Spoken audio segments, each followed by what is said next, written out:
नमस्कार, आप देख रहे हैं गुड न्यूज टुडे। शाम के 4 बज चुके हैं और ये वक्त होता है हमारे खास कार्यक्रम ये हुई ना बात का। मैं हूं आपके साथ अनंत भट्ट। कार्यक्रम में आज हम एक ऐसे मसले पर बात करने जा रहे हैं जो बेहद गंभीर है और चिंता बढ़ाने वाला है।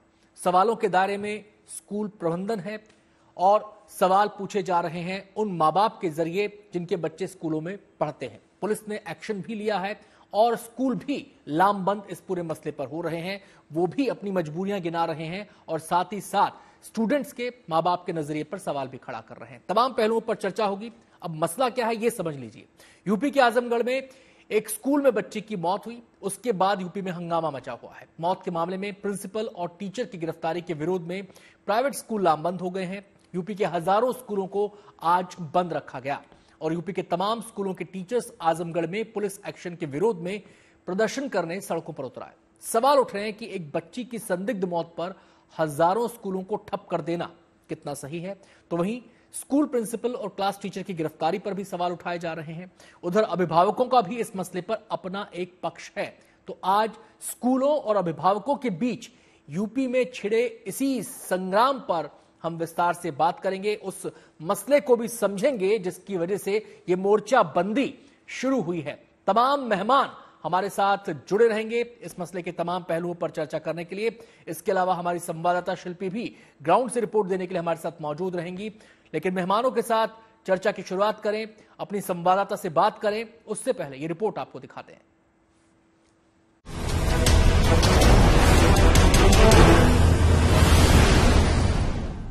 कहाँ से पढ़ाएं जब मारी डालेंगे स्कूल में।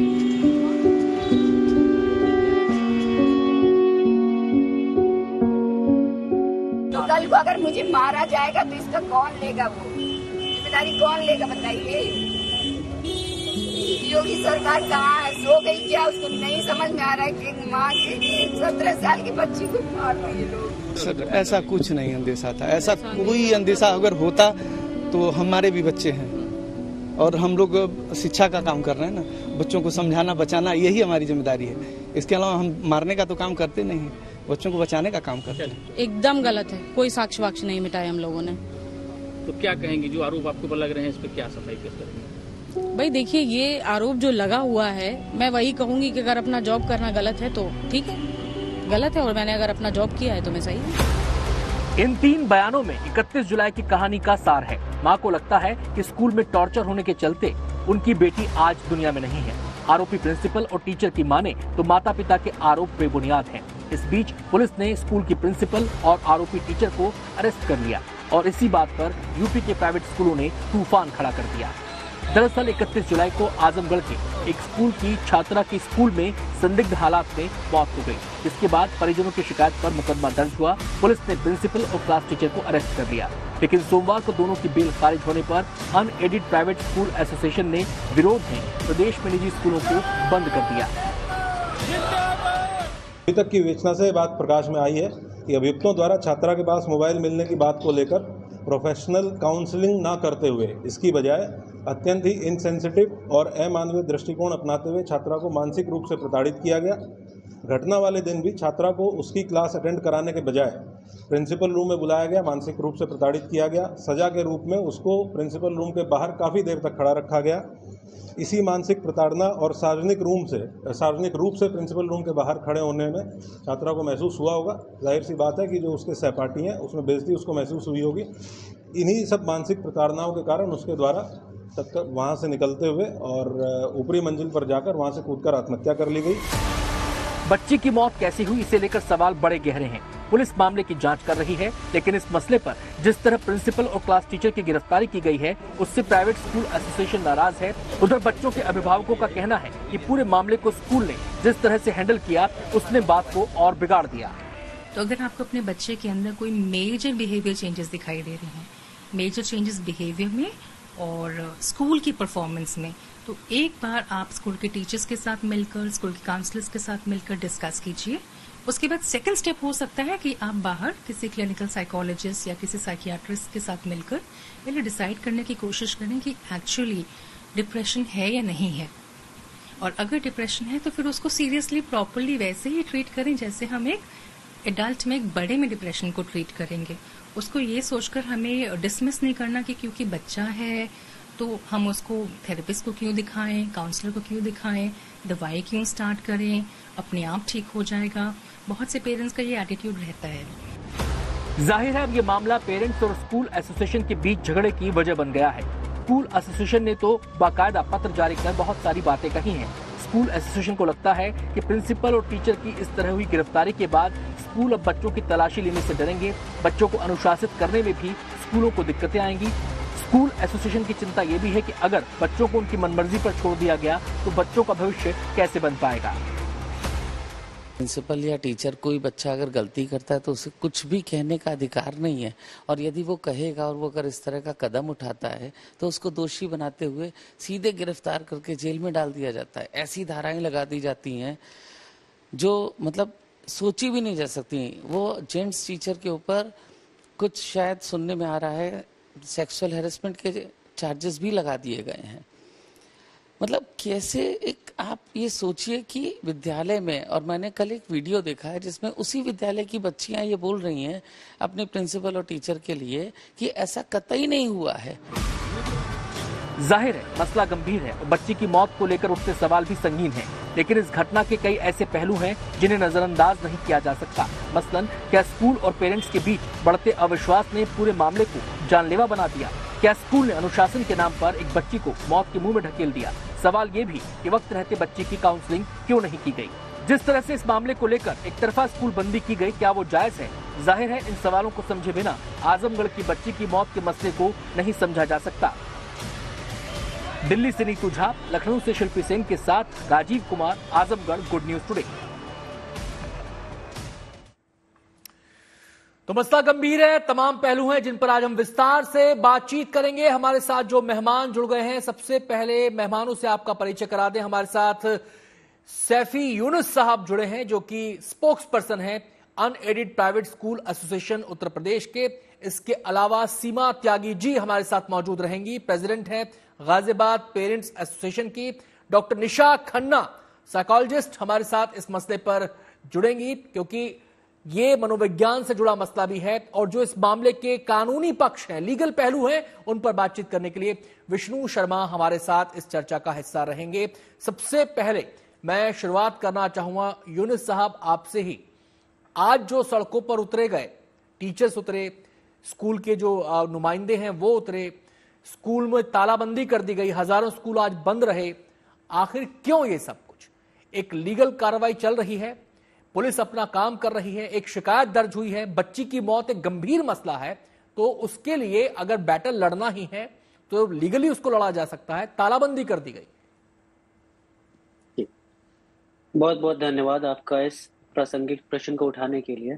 सबसे पहले तो मैं आपको ये बात बता दूं कि मैं आपकी इस बात से 100% एग्री करता हूं।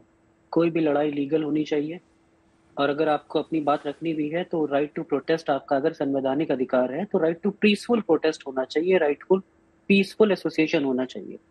हाँ, ये एक सांकेतिक प्रदर्शन था। अगर इसके अंदर किसी ने भी कोई अनैतिक या हिंसात्मक कार्रवाई की है तो हम अनएडेड प्राइवेट स्कूल एसोसिएशन की ओर से उसका कहीं से भी समर्थन नहीं करते। मैं आपको एक चीज बता दूं कि आज लखनऊ के सारे स्कूलों के बीच में उस बच्ची की दिवंगत आत्मा की शांति के लिए 2 मिनट का मौन रखा गया है। सारे टीचर्स ने, बच्चों ने अपने घरों पे और टीचर्स और प्रिंसिपल्स ने स्कूल में उस बच्ची के लिए प्रार्थना की थी। सवाल देखिए, क्योंकि मामला ऑलरेडी न्यायालय में है, इसके लिए लीगली मैं इसके बारे में कुछ भी कहूंगा तो कंटेम्प्ट ऑफ कोर्ट की कैटेगरी में आ सकता है, तो मैं उसके कहने के लिए बिल्कुल भी एलिजिबल नहीं हूं। बच्ची की जान गई है, जाहिर सी बात है जो अफसोस, जो पीड़ा उनके पेरेंट्स को है वो वही समझ सकते हैं, और ना ही हम इतने पत्थर दे लें कि उस बच्ची की पीड़ा से बिल्कुल ही रूबरू ना हो सके। लेकिन भविष्य में इस प्रकार की अगर कोई घटना ना हो, उसके लिए अगर हम शासन से अनुरोध करते हैं कि एक हमें गाइडलाइंस आप प्रोवाइड कराइए, एक आप हमें एसओपी प्रोवाइड कराइए, क्या हमारा मोडस ऑपरेंडी होना चाहिए ताकि इस प्रकार की घटनाएं दोबारा किसी बच्ची की जान ना जा सके। इसके लिए सरकार ने हमारी इस अनुरोध को स्वीकार किया।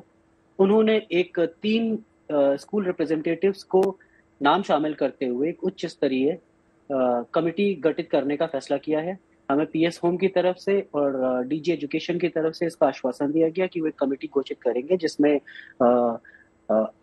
उम्मीद है कि न्याय के ज्ञाता भी होंगे और क्लिनिकल साइकोलॉजिस्ट भी होंगे। और आगे इस प्रकार की, देखिए हमारे विद्यालयों में 90% महिलाएं प्रिंसिपल्स और टीचर्स के रूप में काम करते हैं। सैफी साहब, अगर सारी उनके बात साथ आपकी, बस 10 सेकंड में अपनी बात जी, खत्म कर। जी, अगर इस प्रकार की किसी घटना में रोष केवल इसलिए व्याप्त हुआ क्योंकि यह एहसास हुआ कि natural process of law follow नहीं हुआ है। Natural process of law follow होना चाहिए। जो गिल्टी है उनको सजा मिलनी चाहिए, जो दोषी है उनको सजा मिलनी चाहिए। अगर जांच के बाद ये पाया जाता है कि प्रिंसिपल या टीचर की कोई भी तरीके की सहभागिता रही है तो निश्चित रूप से कड़ी सजा मिलनी चाहिए। सैफी साहब, लेकिन आपने जो एक बात कही, पूर्वाग्रह के रूप में जी, उनको सजा नहीं दी जा सकती। आप उनको हथकड़ी लगा के इस तरीके से परेड कराना ये न्याय संगत नहीं है। चलिए, आपने न्याय संगत होने की बात कही है, आप कह रहे हैं कि न्याय संगत नहीं है। इसके लीगल पहलू को भी हम विष्णु जी से समझेंगे कि न्याय संगत है या नहीं है, पुलिस का जो एक्शन था वो जायज था या नहीं था, वो लीगली इसको ज्यादा अच्छे से समझा पाएंगे। लेकिन आपने राइट टू प्रोटेस्ट की बात की, आपने संविधान का यहां पर जिक्र किया। संविधान आपको निश्चित राइट टू प्रोटेस्ट का अधिकार देता है, आप अपना प्रोटेस्ट करते। मेरा सवाल यह था कि स्कूल बंदी की जरूरत क्या थी? ये तो एक प्रकार से, क्या ये नहीं है कि आप दबाव डालने की कोशिश कर रहे हैं पूरे स्कूल के जो शिक्षण व्यवस्था एक दिन के लिए, वो एक आपको नहीं लगता कि वो बंधक बन गई है? बच्चे स्कूलों के लिए तैयार हुए, बच्चे स्कूल नहीं जा पाए, आपको प्रोटेस्ट करना था, आपके कुछ नुमाइंदे प्रोटेस्ट कर सकते थे, आप आवाज उठा सकते थे, उसके लिए कोई नहीं रोक रहा। लेकिन तमाम प्रदेश के स्कूलों को एक फरमान जारी कर बंद कर देना, एक तरफा बंदी का ऐलान कर देना, क्या आपको लगता नहीं कि अनुशासन का आप पाठ पढ़ाते हैं और आप अनुशासन के मायने में क्या मयार बच्चों के सामने रख रहे हैं, क्या मयार छात्रों के सामने रख रहे हैं? सवाल ही नहीं पैदा होता। यहाँ पर केवल शासन से अनुरोध किया गया है। जो भी हमने पत्र भी शासन को लिखा है उसमें केवल देखिए कुछ। मेरा सैफी साहब, मेरा सीधा सवाल आपसे, और सीधे सवाल से आप बच रहे हैं, मेरा सवाल सीधा आपसे ये है कि आपको प्रोटेस्ट करना था, आपको एक्शन के खिलाफ आवाज रेज करनी चाहिए, आपके नुमाइंदे सड़कों पर उतरते, उसमें कोई शायद आपको नहीं रोकता। लेकिन एक तरफा स्कूल बंदी का ऐलान कर देना, क्या यह जायज है? क्या इसको एक दबाव डालने की कोशिश के तौर पर ना देखा जाए? नहीं, मैं किसी भी सवाल से आपसे बच नहीं रहा हूं। मैं आपके हर सवाल का साफगोई से जवाब देने की कोशिश करूंगा और उम्मीद करूंगा कि आपको कन्विंस कर सकूं। ठीक है, दबाव किसी भी तरीके का नहीं है। ये एक दिन का सांकेतिक प्रदर्शन था और एक सांकेतिक प्रदर्शन करने के लिए हमें बाध्यकारी होना पड़ा क्योंकि हमारे पास और कोई ऑप्शन नहीं था। हमारी आपसे केवल एक विनती है, अगर इस प्रकार की घटना, मैं आपसे बहुत ईमानदारी से पूछना चाहता हूँ, क्या इस प्रकार की घटना यदि सरकारी कॉलेजेस में होती, यूनिवर्सिटीज में होती है, तो जो एक्शन आप वाइस चांसलर के खिलाफ नहीं लेते, अगर कोई सीनियर स्टूडेंट जूनियर स्टूडेंट के साथ में वायलेंस कर देता है, वहां पर वीसी को कुछ नहीं होता, वहां पर रजिस्ट्रार को कुछ नहीं होता। किसी गवर्नमेंट कॉलेज में अगर इस प्रकार की घटना हो जाए तो ऐसा कुछ नहीं होता। किसी प्राइवेट कॉलेजेस में वैसा हो जाए तो उसके लिए गाइडलाइंस और स्टैंडर्ड ऑफ प्रोसीजर बिल्कुल अलग क्यों होता है? हमने सिर्फ इसी की डिमांड की है कि क्या आप सरकार की तरफ से हमें मार्गदर्शन किया जाए कि क्या हमारे लिए अनुपालन होगा। मैं आता हूं सैफी जी, आपने उस तालाबंदी का जवाब आपने नहीं दिया, आपने उस तालाबंदी का जवाब नहीं दिया कि आप सारी बातें आप कह रहे हैं सांकेतिक प्रदर्शन है। सांकेतिक प्रदर्शन नहीं है सर, एक दिन की तालाबंदी है, हजारों स्कूल बंद रहे, हजारों बच्चे स्कूल नहीं जा पाए, ये सांकेतिक प्रदर्शन नहीं है, एक प्रकार का सीधा दबाव के तौर पर देखा जाएगा इसे। एक दो स्कूल की बात नहीं है सर, यहां पर ये इसको आप सांकेतिक प्रदर्शन नहीं कहते। सांकेतिक प्रदर्शन होता आप सचिवालय के बाहर जाते, लखनऊ के अंदर आपके 10-15 नुमाइंदे, वहां पर आप ज्ञापन सौंपते, ये सांकेतिक प्रदर्शन कहलाता। ये सांकेतिक प्रदर्शन नहीं कि रात को आप ऐलान कर देंगे कि कल से स्कूल बंद हो जाएंगे सारे के सारे एक दिन के लिए, ये सांकेतिक प्रदर्शन नहीं कह सकते आप इसको। मैं विष्णु जी का यहां पर रुख करना चाहूंगा। विष्णु जी, पहली बात, ये लगातार राइट टू प्रोटेस्ट की बात कर रहे हैं, पहली बात, क्या ये एक दिन के लिए स्कूल की तालाबंदी एक तरफ कर देना, एक तरफा तालाबंदी कर देना, क्या इसे सांकेतिक प्रदर्शन के तौर पर देखा जाएगा, दबाव की रणनीति के तौर पर? दूसरा सवाल, ये पुलिस के एक्शन पर सवाल उठा रहे हैं, मैं आपसे जानना चाहता हूं कि पुलिस के पास शिकायत गई, पुलिस ने अपनी कार्रवाई की, क्या वो नाजायज है? आनंद जी, मैं यहाँ सैफी साहब से बिल्कुल सहमत नहीं हूँ। क्या ये एक दिन जो इन्होंने सांकेतिक प्रदर्शन किया है स्कूल बंद करके, क्या ये एक दिन की फीस बच्चों से कम लेंगे? आप देखिए, करोड़ों आर्ट्स बच्चों के जो पढ़ने के थे, इन्होंने अपने प्रदर्शन की वजह से और उन बच्चों का नुकसान किया, उन पेरेंट्स का नुकसान किया जो पेरेंट्स अपने बच्चों के अपना सारा शेड्यूल अपना इधर उधर करके बच्चों को छोड़ने जा रहे थे। अगर इनको वेल इन एडवांस अगर कोई चीज करना था तो गवर्नमेंट के पास जाते। सांकेतिक किसी तरीके का स्कूल बंद करके, कल को डॉक्टर्स कह देंगे हॉस्पिटल बंद करके फिर न्यूज मीडिया कह देगी, कोर्ट्स कह देंगे बंद करके। तो अगर इस तरीके का अगर इनका ये सांकेतिक प्रदर्शन है तो देश इनसे सहमत नहीं है। पहली बात तो ये।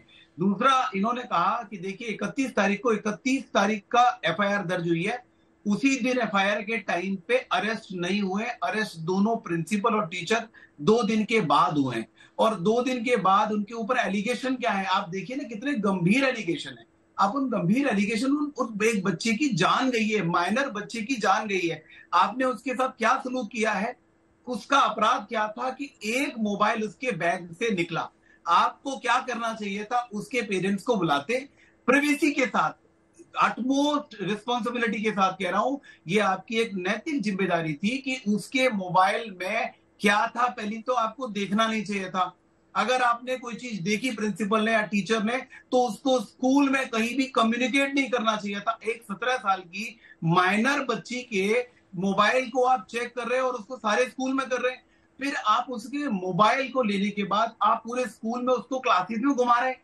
आप क्या एग्जाम्पल सेट करना चाहते हैं कि हमारे स्कूल में मोबाइल लाना जुर्म है? आप यही एग्जाम्पल सेट करना चाह रहे हैं? That's very bad. अब उसके बाद देखिए 2 दिन उस बच्ची ने कुछ नहीं किया।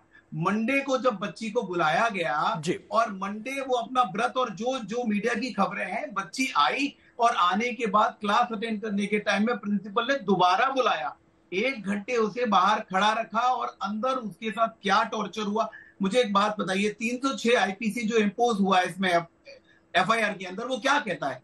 306 आईपीसी कहता है कि किसी भी व्यक्ति को किसी भी अनुचित कार्य के लिए, जिसमें आत्महत्या के लिए, नहीं कहता किसी आदमी को अबेटमेंट का मतलब ये नहीं कहता तू जाके छत पे चढ़ जा और आत्महत्या कर ले।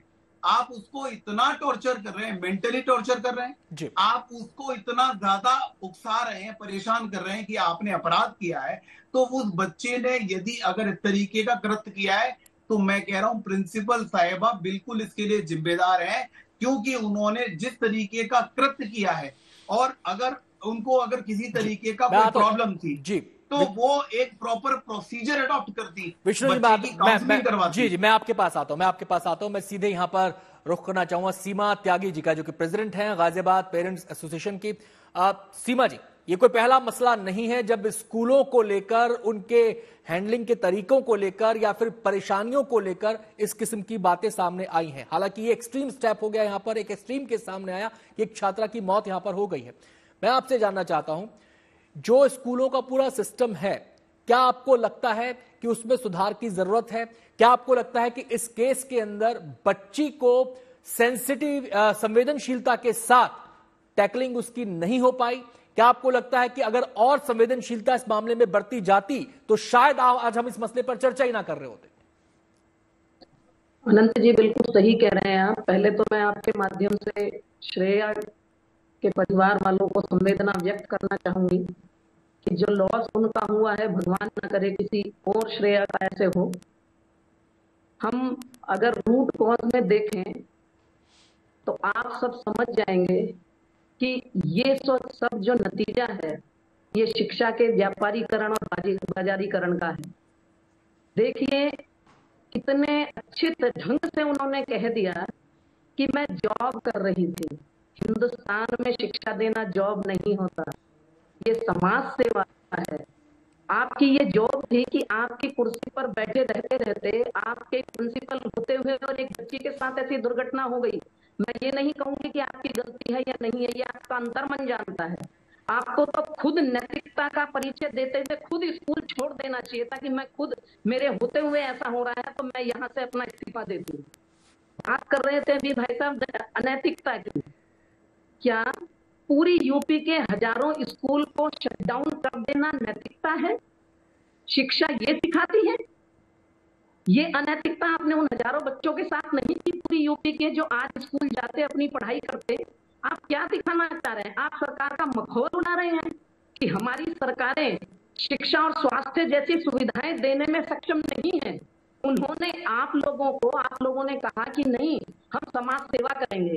शिक्षा के प्रचार प्रसार के लिए शिक्षा का प्राइवेटाइजेशन किया गया। तो अब आप उस सरकारी सिस्टम पर क्वेश्चन मार्क उठाएंगे, उस सरकार पर दबाव क्रिएट करेंगे शिक्षा के अंदर से मूल्य शिक्षा बिल्कुल खत्म हो गई। मैं आता हूं सीमा जी आपके पास, क्योंकि इस मसले का केवल लीगल पहलू नहीं है, शैक्षणिक पहलू नहीं है, नैतिक पहलू नहीं है, इसका मनोवैज्ञानिक पहलू भी है। मैं आ रहा हूं आपके पास सीमा जी, आ रहा हूं। मेरे को निशा जी का यहां पर रुख करना होगा। निशा जी, बच्चे का मन बेहद कोमल होता है और उसकी जो भावनाएं हैं वो बड़ी कोमल होती हैं। ये देखना, क्योंकि बच्चा परिवार के बाद, अपने घर के बाद अपने समय का एक दिन का बड़ा हिस्सा स्कूल में गुजारता है, तो उसका ये देखना कि वो अब ठीक से है या नहीं है, उसके ऊपर कोई दबाव तो नहीं है, वो किसी चीज को फील तो नहीं कर रहा, ये अगर वो स्कूल की परिधि में है तो क्या ये स्कूल को देखना नहीं चाहिए? क्या ये स्कूल का देखना काम नहीं है? आजकल तो स्कूलों में काउंसलर होते हैं, उनको रखा ही इसलिए जाता है कि वो इस बात पे, इस पैमाने पर बच्चे का आकलन कर सके। देखिए, डेफिनेटली पेरेंट्स की भी रिस्पॉन्सिबिलिटी है और स्कूल की भी रिस्पॉन्सिबिलिटी है, पर हमें ये समझना होगा कोई बच्चा सुसाइड की हद तक कैसे जा सकता है। उसके बहुत सारे रीजंस हो सकते हैं, क्योंकि अगर बच्चे ने इस बात पर कि मोबाइल ले लिया या उन्होंने मोबाइल पर डांटा और एक्सट्रीम इम्पल्सिविटी में ये स्टेप लिया, इसके बहुत सारे रीजंस हो सकते हैं। बच्चा किसी मेंटल हेल्थ से सफर कर सकता है, उसे डिप्रेशन, एंजाइटी जैसी बीमारियां हो सकती हैं, उसकी कोई फैमिली हिस्ट्री हो सकती है सुसाइडल अटेम्प्ट्स की, उसका एक्सपोजर हो सकता है वायलेंस को लेकर, अग्रेसिव और डिस्ट्रक्टिव बिहेवियर हो सकता है। तो हम किसी एक इंसिडेंट को लेकर कि उस वक्त उसके साथ कैसा सलूक किया गया कि उस इंसिडेंट ने उसको उस्काया, तो इस बात के लिए मैं नहीं मानूंगी एज अ काउंसलर होने के नाते। देखिए, feeling of hopelessness, feeling of acute loss of rejection, bullying, aggressive behaviour, बहुत सारे रीजंस होते हैं कोई एक बच्चा सुसाइड के अटेम्प्ट की तरफ जाता है। अगर उसको मोबाइल ले लिया गया, मोबाइल का कानून था और आई थिंक सो दिल्ली में भी बहुत सारे स्कूल्स में ये है कि मोबाइल को ले लिया जाता है, और बहुत सारे बच्चों को बिना बताए, वो अगर ऑडिटोरियम में बैठे हैं, वो क्लासेस में खेल रहे हैं। बहुत महत्वपूर्ण बात निशा जी आपने बोली है कि किसी एक इंसिडेंट को आप जिम्मेदार नहीं मानती, इसकी हिस्ट्री भी देखनी होगी, ये भी देखना होगा कि घर में क्या माहौल था, घर में पेरेंट्स क्यों नहीं समझ पाए अगर बच्चा किसी किस्म के दबाव में था, क्योंकि घटना जिस दिन हुई उससे 2 दिन पहले से इसके सिलसिले की शुरुआत हो गई थी। चलिए, उस पहलू पे भी हम सीमा जी से बातचीत करेंगे। मैं सीधे शिल्पी का यहां पर रुख करना चाहूंगा। शिल्पी, इस पूरे मामले को लेकर कई किस्म की बातें, कई किस्म की थियरीज सामने आ रही हैं, लेकिन अब तक की जो पुलिस की जांच हुई है उसमें जो सिरे पकड़ में आते हैं वो क्या इशारा करते हैं?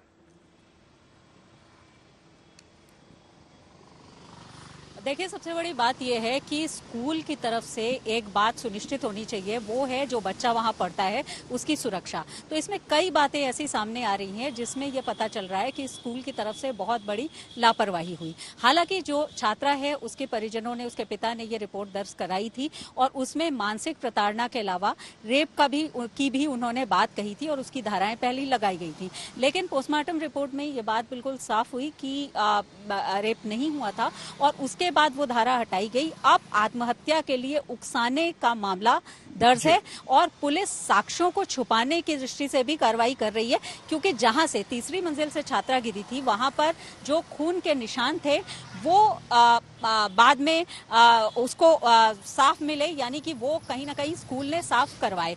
जो आज हमारी बात हुई है उसमें स्कूल एसोसिएशन से हमने बिल्कुल साफ ये सवाल किया कि क्या उन्होंने इस बात को देखा है कि क्या प्रिंसिपल ने और क्लास टीचर ने बात की थी उस छात्रा से, क्योंकि मानसिक रूप से वो छात्रा इतनी ज्यादा परेशान हो गई। और दूसरा, वो जो खून के निशान थे वो कैसे साफ हुए, तो उसमें उनका कहना था कि ये बात उसी समय बताई गई थी कि वो बारिश से धुल गए। हालांकि एक बहुत बड़ी लापरवाही है, इसलिए इस मामले पर पुलिस तफ्तीश कर रही है। और सबसे बड़ी बात यह है कि जिस तरह से ऐसी घटनाएं होती हैं और लगातार पिछले कुछ समय से ये देखने में आ रहा है कि स्कूल कई बार इन बातों को नजरअंदाज करता है। इस केस में छात्रा की मौत हुई और उसके बाद मामला इतना बड़ा बन गया कि प्राइवेट स्कूल्स सरकार के सामने भी अपना ताकत का प्रदर्शन कर रहे हैं, शक्ति प्रदर्शन कर रहे हैं और अभिभावक परेशान हैं। लेकिन कई बार ये देखा जाता है कि छात्र परेशान होते हैं और उनको लेकर के जो संवाद होता है अभिभावकों के बीच और शिक्षकों के बीच, वो नहीं होता और इसकी ही सबसे ज्यादा जरूरत है।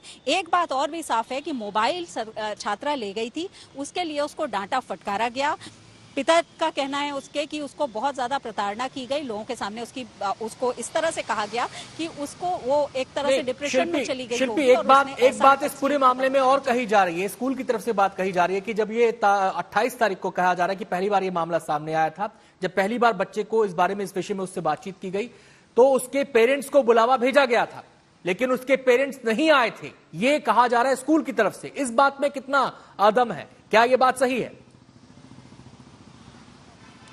देखिए, स्कूल तो इस बात को कह रहा है कि छात्रा से ये कहा गया और बुलावा भी भेजा गया था, और छात्रा लगातार बार बार ये भी कहती रही कि मेरी मदर को इन्फॉर्म किया जाए, लेकिन मेरे फादर को स्कूल में न बुलाया जाए। ये बात स्कूल ने ही कही है कि छात्रा ने ऐसा कहा, यानी उसके ऊपर अपने पिता का एक बहुत बड़ा दबाव था कि उनको स्कूल न बुलाया जाए। लेकिन ये घटना जो हुई है वो मोबाइल मिलने के 2 दिन बाद की है, यानी कि शुक्रवार की घटना है, और शनिवार रविवार को वो घर पर रही, और सोमवार को जब वो स्कूल आई तब उसके बाद ये घटना घटी। तो स्कूल का ये कहना है कि क्या इस दौरान उसके पिता ने या उसकी मां ने उससे बात नहीं की, पर इसके बावजूद सबसे बड़ी बात यह है, देखिए, जो जिस उम्र की वो लड़की थी, उस उम्र में एक साइकोलॉजी होती है बच्चों में आमतौर पर। मैं आता हूँ, मैं शिल्पी आपके पास आता हूँ, मैं आपके पास आता हूँ, और हम ये भी आपसे जानना चाहेंगे, क्या जो स्कूल के सहपाठी हैं उस छात्रा के, क्या उनसे कोई व्यू पॉइंट निकलकर आप सामने आ रहा है? क्या वो कुछ इस बारे में बता पा रहे हैं? क्या उनके बयान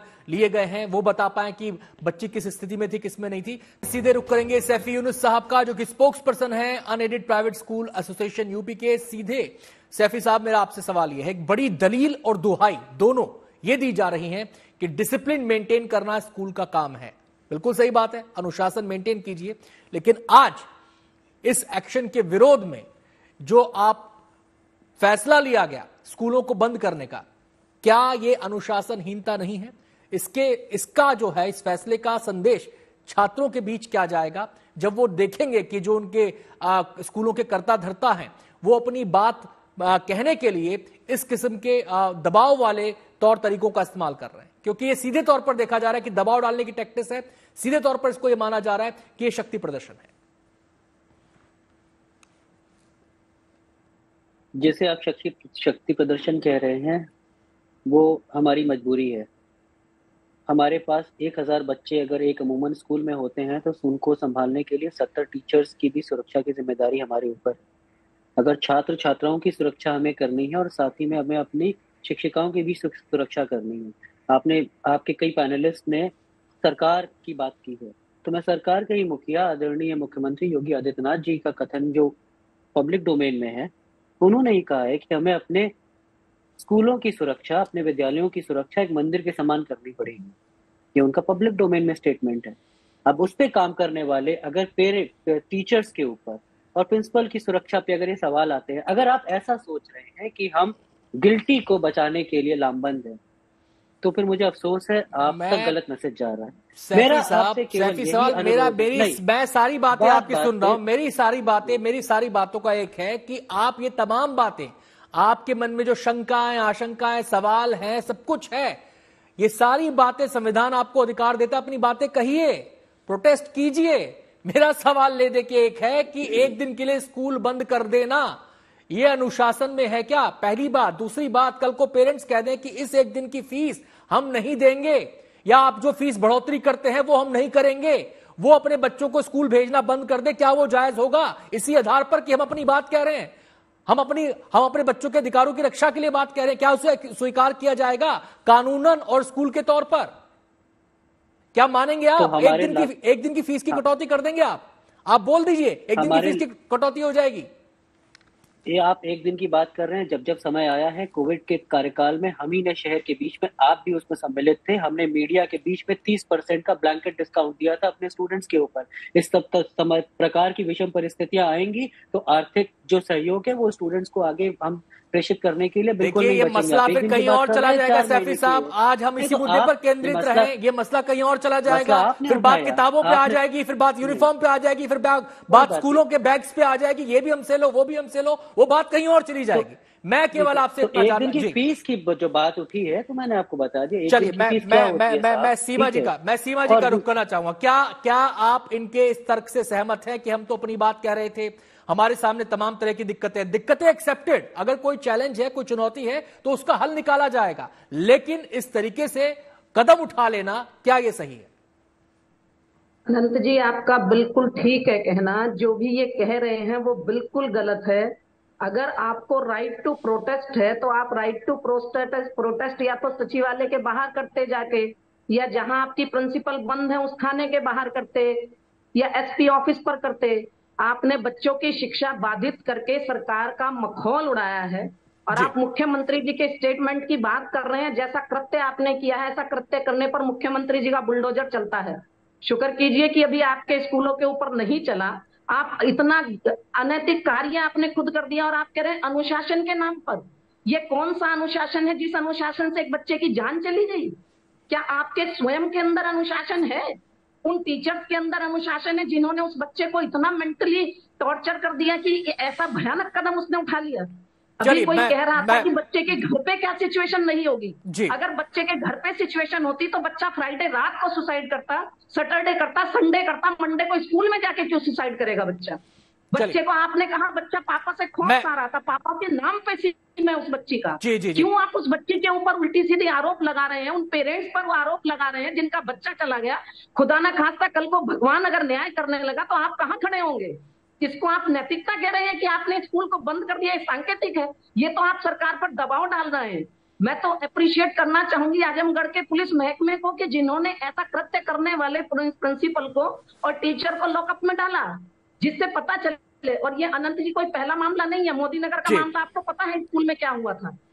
आपको अनुशासित करने का अधिकार है। सॉरी, अनुशासन डंडे से नहीं किया जाता है, अनुशासन आचरण से दिखा के किया जाता है। आप क्या स्व अनुशासित हैं? मैं निशा जी का, मैं यहाँ पे निशा जी का रुख करना चाहूँ। निशा जी, इस पूरे मामले में स्कूल जी देखिए हाँ जी आप आनंद जी इस प्रकार से बातें नहीं होती, ठीक है। हमने कोई कृत्य नहीं किया है, हमारे ऊपर बुलडोजर का रुख आपको मोड़ने का अधिकार नहीं है, वो शासन को करना होगा, ठीक है। आपको अनुरोध करना है। देखिए अभी तक सार्थक डिबेट हो रही है, अभी तक सार्थक डिबेट हो रही है, इस प्रकार की बातें होंगी। यहाँ कोई आप इस प्रकार से निजी टिप्पणी नहीं कर सकते, आप निजी टिप्पणी नहीं कर सकते। नहीं, बच्चों को पढ़ाना नहीं है, हम पढ़ाएंगे। आप इस प्रकार की निजी टिप्पणियां नहीं कर सकते। आप बताइए कैसे डिफेंड कर रहे हैं? आप एजुकेशनिस्ट होकर आप मैं बिल्कुल डिफेंड नहीं कर रहा हूँ, मैं बिल्कुल डिफेंड नहीं कर रहा हूँ, लेकिन आपको भी ये कोई अख्तियार नहीं है कि आप बुलडोजर का रुख हमारे ऊपर मोड़ेंगे। वो एग्जाम चलिए, मैं आता हूँ मैं निशा जी का यहाँ पे मैं निशा जी का मैं यहाँ पे रुक करना चाहूँ। सीमा जी प्लीज मैं निशा जी का एक मिनट मैं निशा जी का यहाँ पे रुक करना चाहूँ। निशा जी, इस पूरे मामले में एक पक्ष स्कूल का है, एक पक्ष पेरेंट्स का है, और इस पूरे घटनाक्रम में यानी कि जिस दिन ये घटना हुई, बच्ची की जिस दिन जान गई, उसमें 2 दिन का पूरा गैप है। यानी कि इसमें यह भी तो है सवाल कि यहां पर कहीं ना कहीं कम्युनिकेशन की कमी है। वो स्कूल और छात्रा के बीच कम्युनिकेशन कम देखा गया, स्कूल और अभिभावकों के बीच कम्युनिकेशन कम देखा गया। स्कूल छात्रा को तो कह रहा है कि तुम्हारे पेरेंट्स को बुला के लाओ, लेकिन डायरेक्ट संवाद भी उनसे हो सकता था। वो संवाद की कमी है, संवादहीनता भी ऐसे मामलों में एक बड़ा फैक्टर रोल प्ले करती है क्या? देखिए, बिल्कुल प्ले करती है रोल, क्योंकि कम्युनिकेशन गैप। अगर बच्ची परेशान थी तो क्या उसने अपनी फ्रेंड सर्कल में इस बारे में जिक्र किया? क्या उसके पेरेंट्स ने ऑब्जर्व किया? क्या टीचर्स ने ऑब्जर्व किया? तो मुझे ये लग रहा है, देखिए, अगर वो कह रही थी ये बात मेरे पिताजी को पता नहीं चलनी चाहिए, तो घर में किस तरह का माहौल था? सो आप एक इंसिडेंट को रेफर नहीं कर सकते कि वो इस पर्टिकुलर पूरे मुद्दे के लिए जिम्मेदार है। अगर कोई इंसान सुसाइड कर रहा है तो कहीं ना कहीं वो पूरा पैकेज है। मैं निशा जी आपके पास आ रहा हूं, समय की कमी है। मैं फटाफट मुझे यहाँ पर विष्णु जी का यहाँ पर रुक करना चाहूंगा। विष्णु जी यहाँ पर शुरुआत में एक बात बोलेगी कि हमारे सामने एसओपीज क्या होने चाहिए। मुझे लगता है कि एसओपीज इसमें बहुत लाउड एंड क्लियर है, जो हमारे कानून है उसमें एसओपीज बहुत लाउड एंड क्लियर है, उसमें कोई कंफ्यूजन की स्थिति है क्या? आनंद जी, जो एफआईआर लॉन्च हुई है वो आप देखेंगे कि सेक्शन 306 201 10 साल तक की सजा है। सेक्शन 306 में एक बच्चे की जान गई है, it should be in amount to murder. ये 302 के अंदर होना चाहिए था, 306 की बजाय, क्योंकि जिस तरीके का काम प्रिंसिपल महोदया ने किया है बच्चे के साथ, मुझे लगता है कि बाद में कोई ना कोई अदर सेक्शंस इसमें इम्पोज होंगे। दूसरा, आप ये देखें कि एसओपीज में राज्य सरकार, केंद्र सरकार और सुप्रीम कोर्ट बच्चों के साथ कैसे ट्रीट करना चाहिए। There are number of judgement, number of circulation, number of things are there in the public domain as well as to the schools authorities or the state। सब कुछ दे रखा है आपको, बच्चों के साथ क्या करना है, कैसे करना है। आपने जो गलत काम किया, अभी तो मुझे ऐसा लग रहा है कि सबसे पहले इन्वेस्टिगेशन में जो बच्चे बयान देंगे और जो स्कूल अथॉरिटीज के बयान निकल के आएंगे और सीसीटीवी फुटेज। आप देखिए प्रिंसिपल और स्कूल स्टाफ की गलती कहाँ है कि उन्होंने जो ब्लड जो बच्ची जहाँ पे भी हुआ इंसिडेंट उसको उन्होंने वॉच किया। आप देखिए, चलिए मैं विष्णु जी मुझे छोटी सी प्रतिक्रिया छोटा सा अपडेट मुझे यहाँ पर शिल्पी से लेना होगा। शिल्पी, चलते चलते आपसे इतना सवाल, ये पूरा घटनाक्रम स्कूल में हुआ, क्या स्कूल के सहपाठी छात्रा के सामने आए हैं, क्या उनसे बातचीत की गई है, वो क्या बता रहे हैं? बिल्कुल, देखिए उस छात्रा के साथ जो बैठती है एक छात्रा, उसने अपनी पहचान छिपा करके ये बात बताई है और मुझे लगता है पुलिस इन्वेस्टिगेशन में बहुत बड़ी बात ये होगी। उसने ये बताया कि जब फ्राइडे को उसको बुलाया गया था छात्रा को, तो वो गई, वो वापस आई, वो बहुत परेशान थी, उसके बाद वो घर चली गई। उसके बाद सोमवार को जब आई, उसको बुलाया गया तो वो वहां गई और काफी देर तक वो वापस नहीं आई। इसी बीच ये शोर होने लगा कि छत से गिर गई है कोई छात्रा और तब ये पता चला। सीसीटीवी फुटेज से ये पहले ही पता चला है कि वो छात्रा प्रिंसिपल के रूम के बाहर बहुत देर तक खड़ी रही थी, यानी कि उसको किस तरह बहुत बहुत शुक्रिया शिल्पी, बहुत बहुत शुक्रिया। समय की कमी है, हमें कार्यक्रम का समापन यहाँ पे करना होगा। तमाम मेहमानों का भी इस मसले पर चर्चा करने के लिए बहुत बहुत शुक्रिया।